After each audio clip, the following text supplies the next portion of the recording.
nawala yung pitik na sound pag nag second gear.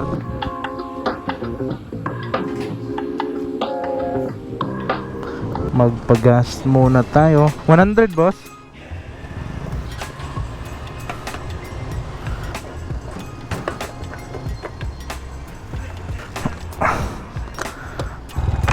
Ang init. So yun guys, good day, magandang araw po sa lahat. So it's me, Alex Farm, motovlog again, isang motovlogger po dito sa Bohol. So for today's vlog ay, ayan, kung nakikita no, dito sa baba ay meron tayong bagong SSS chinset. Ang size na binili natin ay 1443. So nagdagdag tayo ng isang ngipin sa likod. Ang stock kasi is 42. So punta tayo ngayon sa bahay nila Renren kasi wala tayong chin remover. And before we start, palagi ko na lang talaga nakakalimutan na mag shoutout. So shoutout bro Renren. Yan yung palagi nagko-comment sa video natin dito sa YouTube channel. And syempre kay Drew Boholano, shoutout. And sa lahat ng members sa Bohol Motovloggers PH. Alright, kung gusto nyo ma-shoutout, paki-comment lang po sa baba. At sana din ako makalimot na mag-shoutout, diba? So punta tayo sa ubuhan kasi taga doon si Renren. And shoutout sa nabilhan natin ditong chinset. Grabe, 4 days andito na kaagad. So lagay ko na lang yung link sa kanilang shop sa Shopee dito sa comment section down below. A few moments later. So yan mga bro, we are here. Okay, shout out bro Renren. Yung ginamit natin na chinset. So ito ay SSS, ito ay OKM 43 seat. Pinalitan natin kasi malaki yung SSS na nabili natin. 44 yung nabili natin, kaya bumili tayo ng ibang size. Kaya ito ngayon OKM yung ginamit natin. At medyo pudpud na. Let's go, install na natin.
Alright, so mga bro, na-install na natin ang SSS chinset 1443.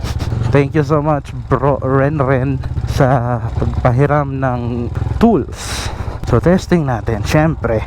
Wait lang kasi medyo rough road dito. Woo!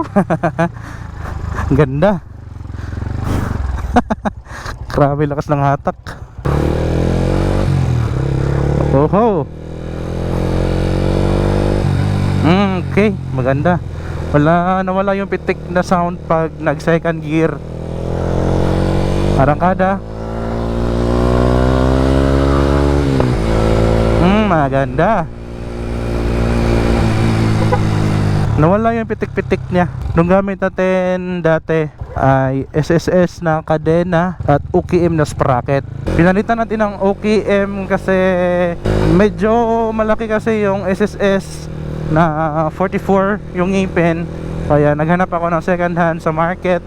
At yun, may nahanap tayo ng 43 at OKM.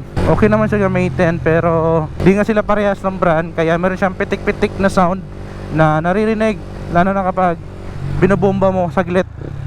Ayan, ayan o, wala na pitik-pitik. Ayan, wala na. So far so good, maganda ang SSS. Kaya SSS pa din yung binili ko kasi nakagandahan ako sa kanyang performance kasi matibay nga at hindi mabilis mapudpud yung ngipin. Ang problema lang niya ay kinakalawang, pero okay lang naman basta marunong ka maghugas ng motor mo para maiwasan natin yung kalawang. Ayan, so continue tayo bukas, mag-vlog tayo. Testing natin doon sa airport sa Panglao kung okay lang ba siya sa high speed. Testing natin. I think I'm gonna end this vlog right here mga bro, mga paps. Thank you so much. Saglit lang po talaga ang vlog na ito. And shoutout sa inyo lahat. So as always mga bro, mga paps, ride safe and peace.